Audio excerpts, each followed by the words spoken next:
Buenos días, en esta clase vamos a introducir un nuevo tema, el tema de fuerzas e interacciones. Algo ya venimos charlando, digamos, a lo largo del año, pero acá vamos a formalizar el concepto de fuerza e interacción. Primero que nada, bueno, tendríamos que definir qué es fuerza. Para nosotros fuerza va a ser cualquier interacción entre dos o más cuerpos y bueno, lo vamos a medir o lo vamos a expresar en una unidad de medición que se llama Newton. Vamos a grandes rasgos, podemos distinguir una primera caracterización de dos tipos de fuerzas, fuerzas por contacto y fuerzas a distancia. La fuerza por contacto, como su nombre lo dice, va a ser el resultado del contacto físico entre dos objetos. Por el contrario, la fuerza a distancia no va a implicar contacto físico entre dos objetos, pero sí van a sentir uno el efecto del otro, a pesar que existe espacio vacío entre ellos. Ejemplos de fuerza de contacto, vamos a tener, por ejemplo, la fuerza de tensión cuando jalamos una cuerda, una fuerza normal, digamos, cuando estamos sentados sobre una silla o estamos parados, digamos, no atravesamos el piso, no nos caemos de la silla, digamos, atravesamos la silla, justamente porque existe una fuerza normal, digamos, de contacto. Luego hay otras fuerzas de fricción, como digamos, la resistencia al aire o fuerza de resistencia que puede haber en superficies. Bueno, acá está un poco más explicado. La fuerza normal va a estar presente cuando hay contacto entre dos superficies. Siempre va a ser perpendicular a la superficie y va a tener igual magnitud, pero dirección opuesta a la fuerza inicial. La fuerza de tensión se va a presentar al aplicar una fuerza en el extremo de una cuerda o cable de tensión y se va a transmitir por toda la longitud del cable. Siempre la fuerza de tensión va a ser, digamos, estirando, digamos. Eh, Otro ejemplo de fuerza, bueno, ya la habíamos mencionado, la fuerza de fricción va a estar presente cuando hay contacto entre dos superficies que se deslizan entre sí y va a oponerse al movimiento de esta. La fricción se va a deber a la resistencia entre superficies, digamos. También puede haber resistencia con el viento, digamos.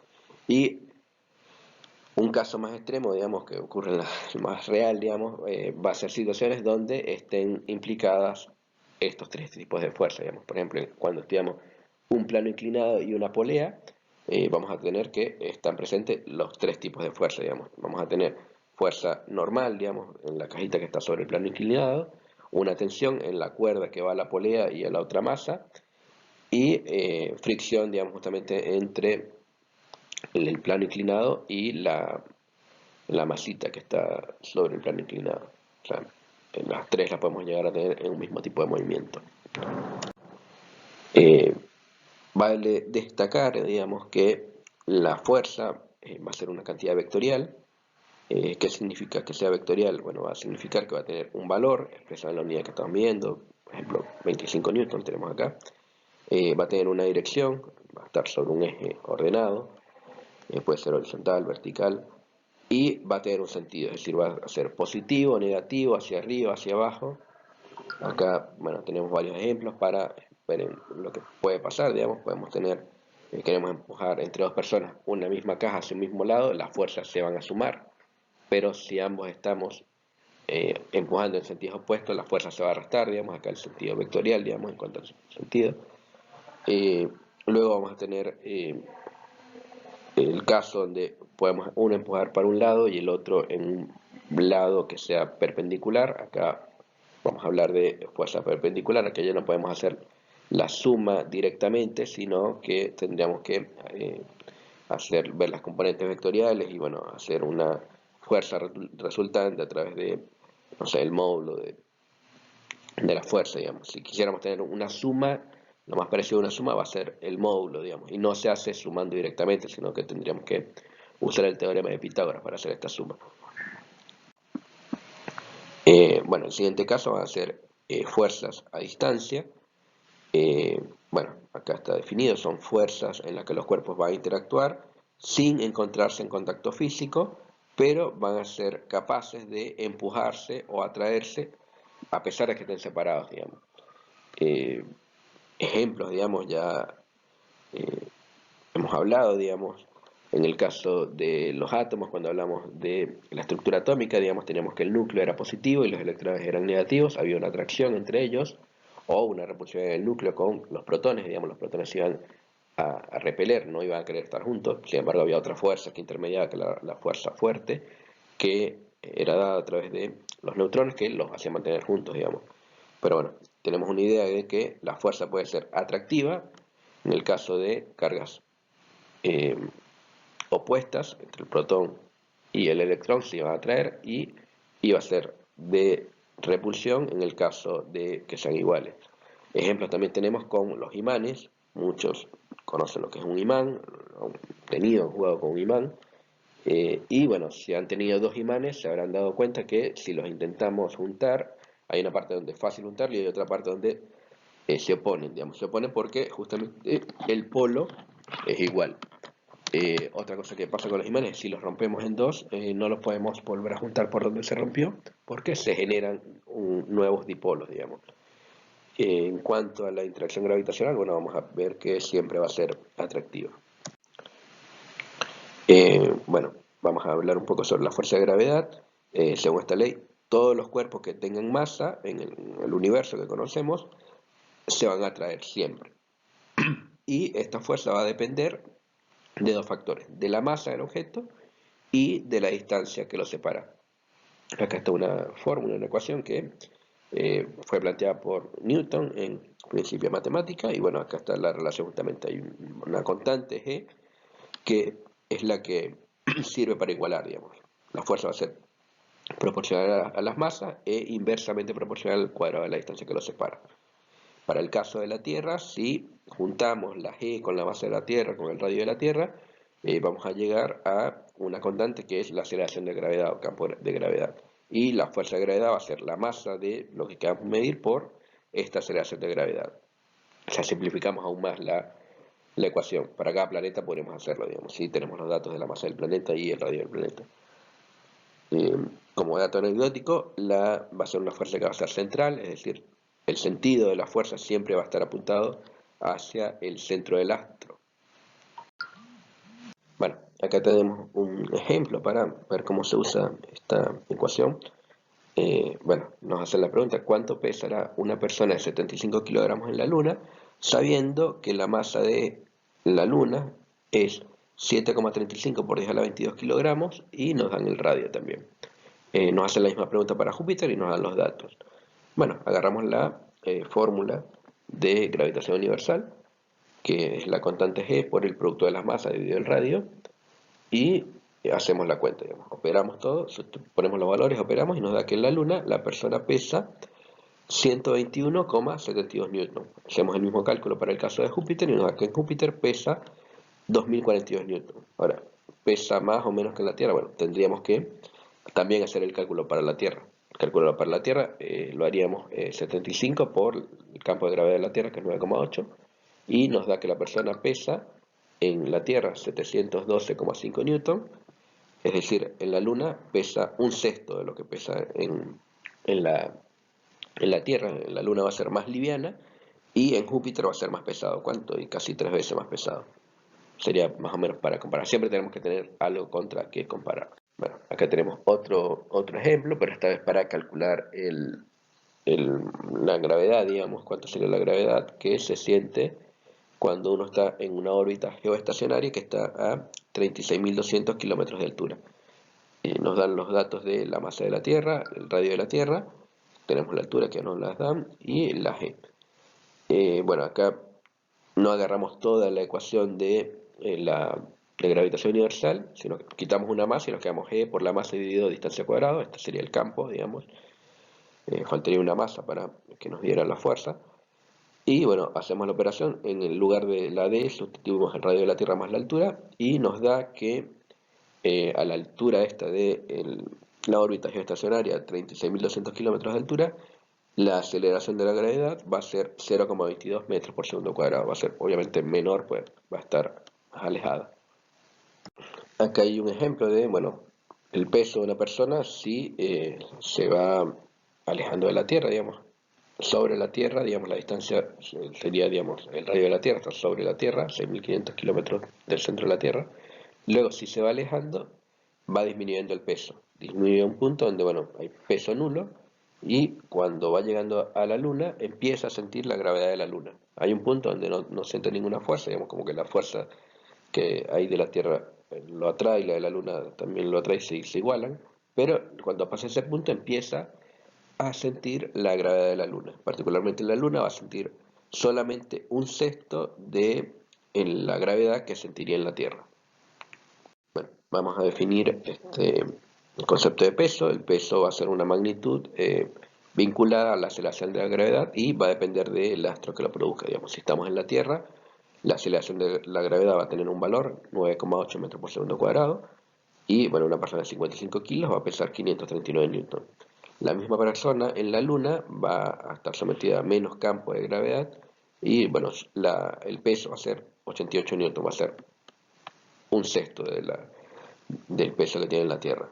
Y bueno, si está en medio del espacio interplanetario, no va a haber aceleración de la gravedad, por lo tanto el peso va a ser cero, no va a tener peso. Y bueno, acá está este cuadro comparativo, digamos, es algo eh, que espero que lleguen a tener claro, digamos, el concepto de masa y el concepto de peso, quiero que sepan cuál es la diferencia. La masa va a ser una magnitud escalar, digamos, por el contrario, el peso va a ser una magnitud vectorial, va a depender, va a siempre tirar hacia el centro del astro que lo está trayendo. Eh, la masa se va a medir con una balanza, acá bueno, tenemos el ejemplo de la típica balanza, y el peso se mide con un dinamómetro. Un dinamómetro, muchas veces en la cultura popular le dice que es un peso, es este que está acá en la derecha, digamos, pero en realidad lo que hay dentro es un resorte, y el resorte está calibrado a través de bueno, una ecuación de la ley de Hooke para ver cuánto se elonga el resorte y cuál es la fuerza que tiene, digamos. En realidad, este tipo de pesos, digamos, que vemos, no sé, bueno, una carnicería en algo viejo, va a ser, ya no es el electrónico, es a lo que me refiero. Se sigue usando, pero ya hay otra tecnología, pesos, balanzas electrónicas, otras cosas. Pero este dinamómetro, digamos, mide, si bien pones en la escala una ley que dice kilo, en realidad lo que está midiendo es fuerza, pero hacemos el cálculo inverso, como la gravedad es 9,8, lo descontamos y medimos masa. Pero físicamente estamos midiendo es la elongación del resorte y esto es una fuerza lo que estamos viendo. La masa va a ser invariable, digamos, yo peso lo mismo acá, lo mismo en China, lo mismo en la Luna y lo mismo en Marte. En cambio el peso sí puede variar, digamos. Incluso dentro de la misma Tierra puedo tener diferente peso, digamos, por la altura. Si estoy en una montaña, voy a pesar diferente a si estoy a nivel del mar, digamos. Si estoy en la Luna, voy a pesar distinto, ya hicimos la cuenta, a lo que peso acá en la Tierra. Eh, Nada, bueno, este sería el cuadrito comparativo. Esta es justamente una pregunta. Es esta la lámina que quiero que vean cuando les haga la pregunta. Otro ejemplo de fuerza a distancia van a ser justamente las fuerzas electromagnéticas. Acá lo pongo todo junto, porque la física que hay detrás es la misma, digamos. Hay autores que separan fuerza eléctrica de fuerza magnética. En realidad, la fuerza magnética es un producto de cargas de movimiento, así que responde a la naturaleza de las fuerzas eléctricas, digamos. Fuerza electromagnética, vamos a ponerlo todo junto. Bueno, va a estar relacionado justamente a las cargas eléctricas. Siempre venimos hablando que, bueno, todo viene del átomo, digamos. El átomo tiene cargas positivas en el núcleo y negativas en los electrones, en la nube electrónica. Y, bueno, justamente al ser las cargas opuestas se van a atraer, eso es lo que mantiene unido a el átomo, digamos, la nube electrónica con el núcleo. Y por otro lado vamos a ver cuando se estudian las cargas estáticas, digamos, si tenemos cargas iguales, se van a repeler. Es lo que siempre les hablé que pasaba en el núcleo, que los electrones no se querían juntos, digamos, y bueno, había otra fuerza, que es la fuerza nuclear, que ya la vamos a ver, que es justamente la que contrarresta la fuerza electrostática o electromagnética. Si quiero que se lleven de acá, en el caso de la fuerza electromagnética, pensemos eléctrica y magnética, eléctrica en el caso de cargas eléctricas, magnética en el caso de polos de un imán, cargas iguales se van a repeler, polos iguales en el caso de los imanes se van a repeler y cargas opuestas o polos opuestos se van a atraer. Eso creo que se lo llevo. Acá hay una tabla comparativa entre la ley de Coulomb o la ley que gobierna, digamos, la electrostática y la ley de gravitación universal. Si vemos, prácticamente una copia de la otra, digamos, la fuerza va a ser una constante por quien lo siente, digamos, la carga o las masas dividido la distancia al cuadrado. Y bueno, nos da el valor de las constantes.